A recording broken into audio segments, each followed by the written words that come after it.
Hola, ¿qué tal? Bienvenidos a este curso propedéutico 2025. Yo soy la doctora Analicia Sánchez y estaré a cargo de la parte de biología celular, la cual les va a dar unas muy buenas bases para cursos como puede ser histología, embriología, que van a llevar durante su licenciatura.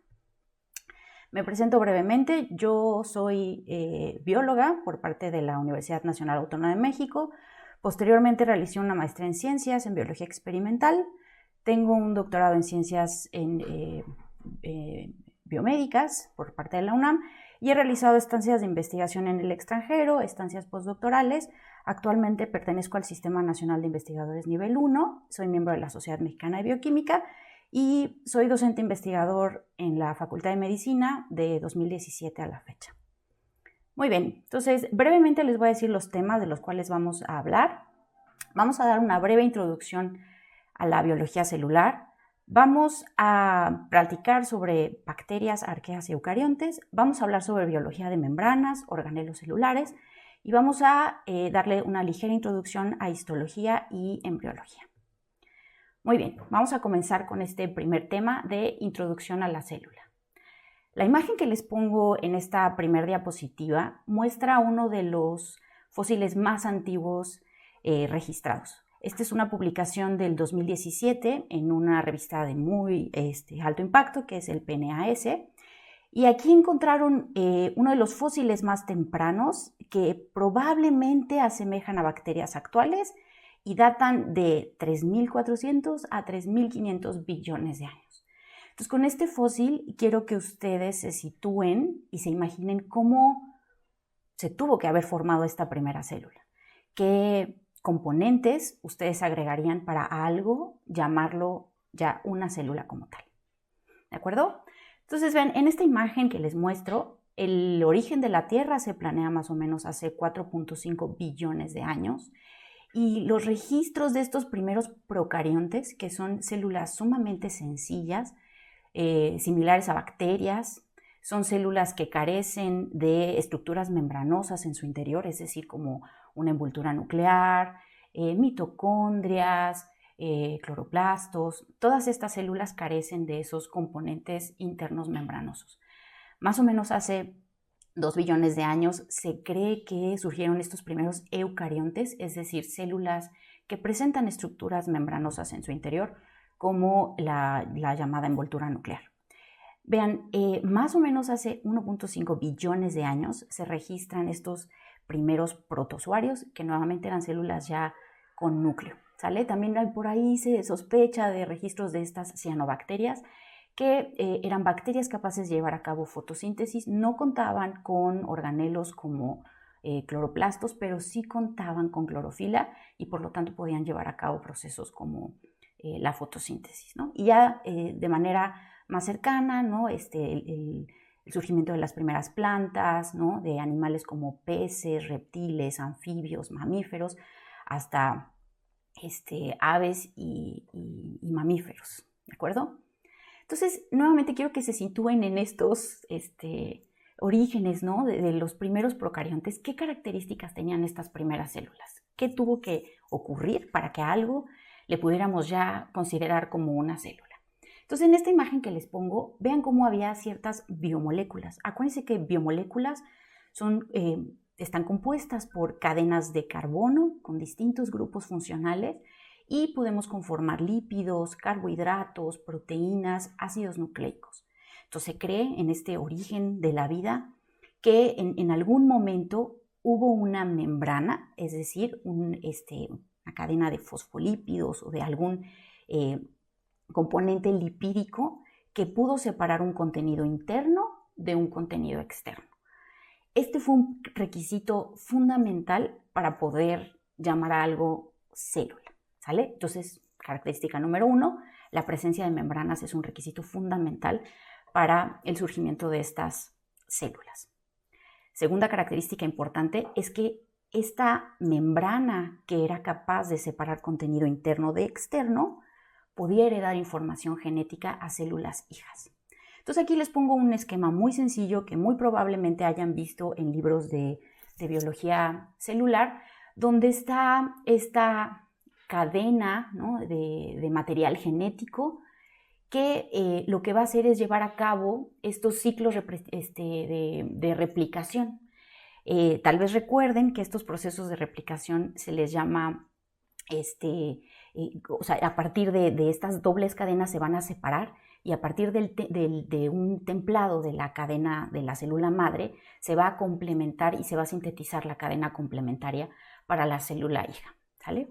Entonces, este es el segundo requisito importante que debió de haber tenido una célula a lo largo de la evolución para poder llamarse célula. Entonces, característica número 1, presencia de membranas. Segunda característica, que sean capaces de heredar información genética.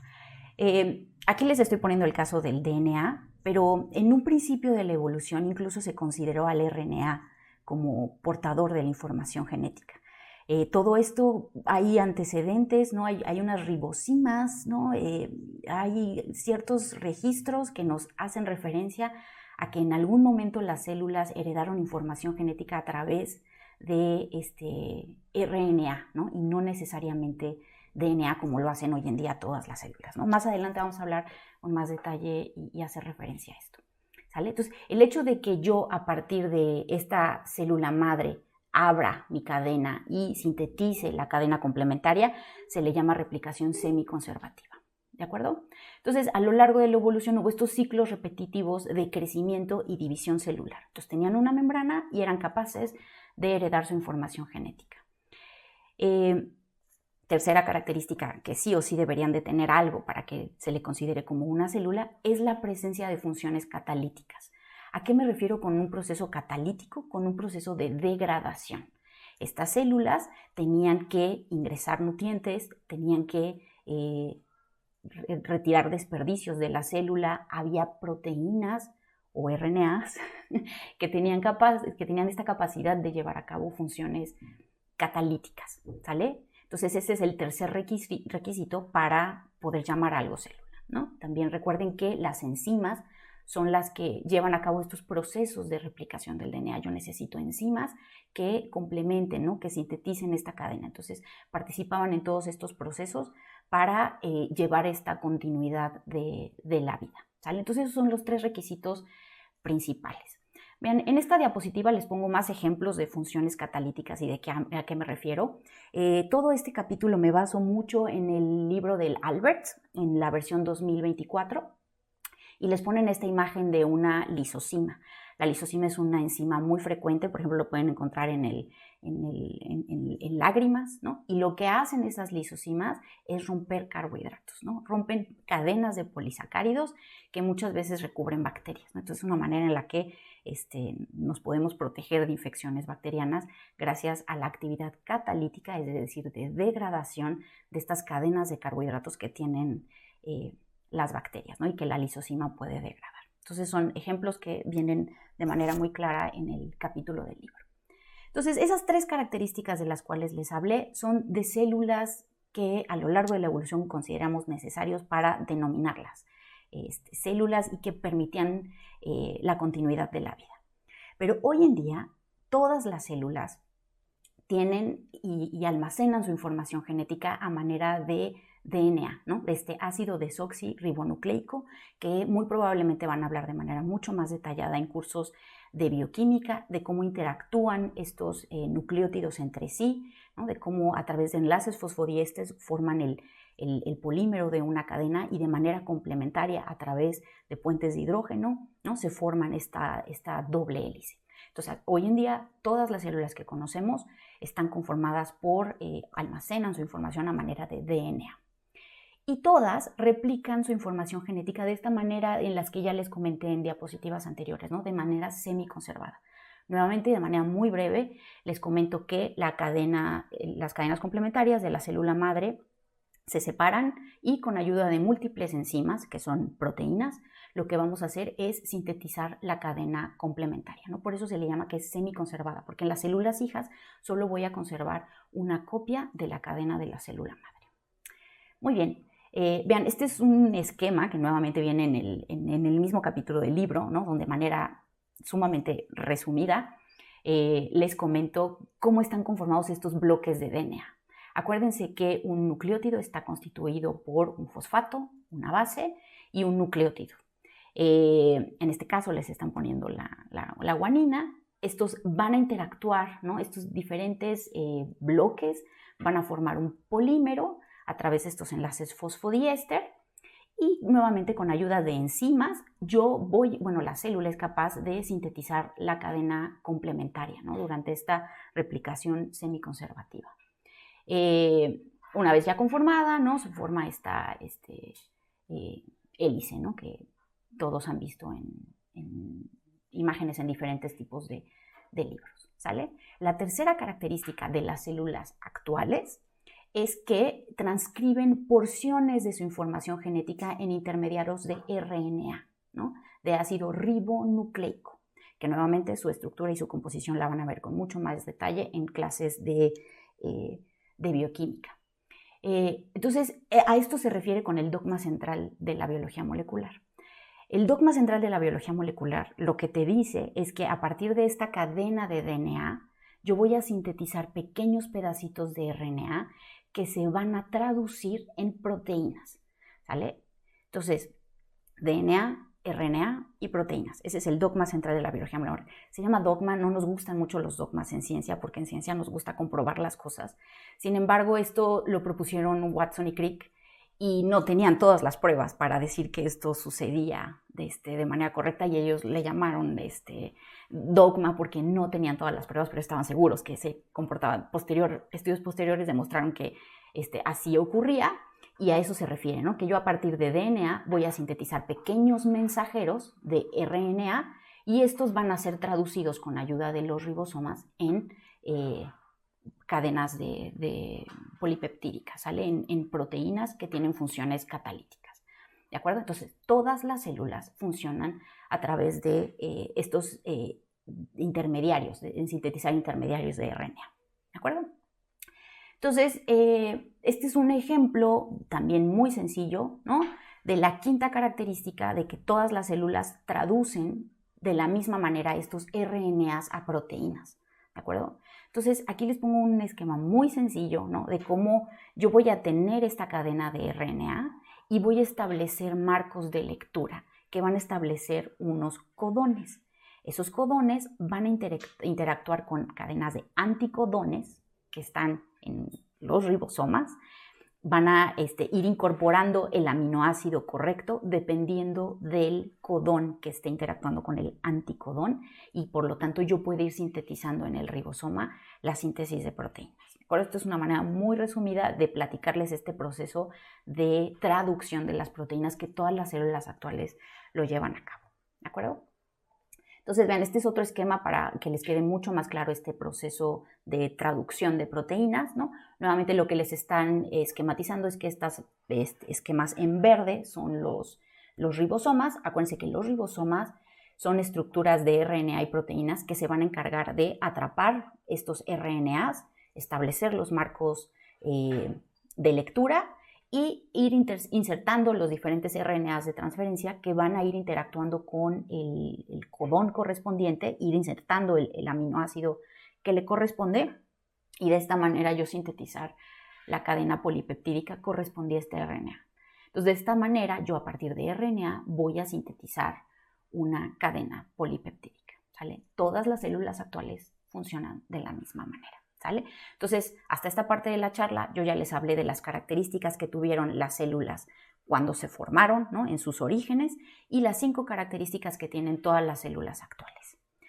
Vamos a avanzar un poquito más en cuanto a genomas, ¿no? Ya hablamos que todas las células almacenan su información genética a manera de DNA. Entonces es muy importante que ustedes piensen cuál es el genoma más pequeño, ¿no? O sea, cuánto es lo mínimo que yo necesito de genes para que una célula funcione. Entonces, una pregunta, ¿no? Que es algo muy fácil de pensar, es un organismo parasitario, ¿no? Porque como su nombre lo dice, ¿no? Y como bien estarán relacionados con el sinónimo, el significado de la palabra, el parásito va a tomar muchos de los nutrientes de su célula hospedera o del organismo hospedero. Entonces, un ejemplo muy claro es esta bacteria que se llama Mycoplasma genitalum, ¿no? Es un parásito de mamíferos y es de las bacterias que tienen los genomas más pequeños.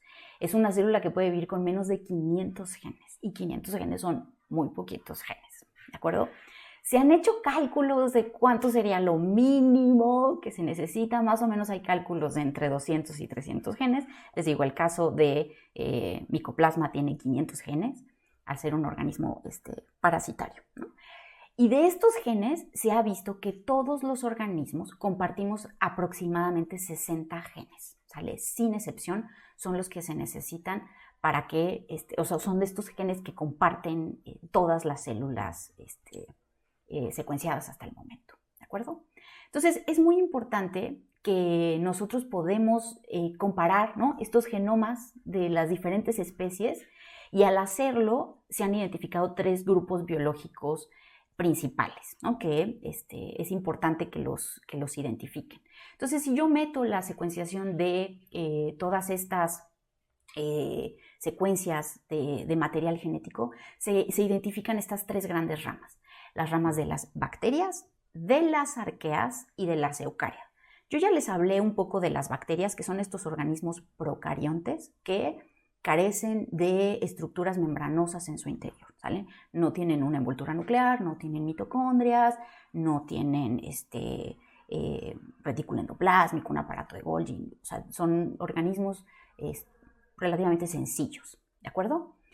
El otro grupo que también ya les hablé un poco son los eucariontes, son células que ya tienen estructuras membranosas en su interior y son mamíferos, animales, hongos, plantas, etcétera, ¿no? Animales, organismos con los que quizá ustedes están mucho más relacionados, y los procariontes también, ¿no? Al ser bacterias, seguramente están mucho más relacionados.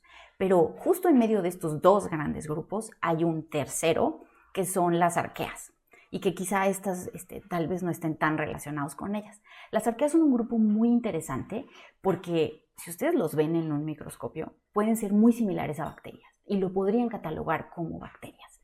Pero si analizan su metabolismo, la manera en la que procesan el DNA, las proteínas, son mucho más parecidos a eucariontes. Por eso lo ponen como una rama en medio de estos 2 grandes grupos, ¿de acuerdo? Entonces son similares a bacterias porque no tienen organelos, no tienen núcleo, pero si lo analizan desde el punto de vista transcripcional y traduccional, son mucho más similares a eucariontes, ¿de acuerdo? Entonces por eso son un grupo que se encuentra en medio. Todas estas clasificaciones nuevamente basadas en sus secuencias, ¿no? En este caso utilizaron RNAs ribosomales de cada uno de estos grupos. Vean, aquí nuevamente les pongo características, ¿no?, para que vean las diferencias entre cada uno de ellos. Vean cómo las bacterias, ¿no?, y las arqueas carecen de organelos, de núcleo, incluso de unas estructuras que están al final de los cromosomas que se llaman telómeros. Ellos no lo tienen, cosa que los eucariontes sí lo presentan, ¿no? Entonces, estas similitudes entre arquea y bacteria en esta diapositiva se las indican en azul, y las similitudes que hay entre las arqueas y los eucariontes se los ponen en verde, ¿no? Entonces vean cómo el proceso de replicación es muy similar, la transcripción y la traducción son muy similares entre arqueas y eucariontes, ¿de acuerdo? Entonces por eso son un grupo que están en medio de estos 2 y es importante que los identifiquen. Entonces ya para terminar esta primera sesión, vamos a hacer un breve resumen. Entonces, recuerden que los organismos se reproducen transmitiendo información genética a la descendencia. Ese es un requisito fundamental para que algo le llamemos células. Recuerden que las células son la unidad mínima de reproducción y son el vehículo de transmisión de información genética de todas las especies. Todas las células, nuevamente en la actualidad, recuerden que almacenan información genética en la misma forma química que es el ácido desoxirribonucleico. Y tercero, y cuarto y último, es que todas las células cumplen con este dogma central de la biología molecular. Es decir, yo voy a almacenar mi información genética a través de DNA, voy a copiar pequeños fragmentos de RNA y estos RNAs van a ser traducidos a proteínas, los cuales ya tienen funciones estructurales o catalíticas, ¿no?, dependiendo de la proteína que se esté sintetizando. Muy bien, bueno, pues de mi parte es todo. Nos vemos en la siguiente presentación. Muchas gracias.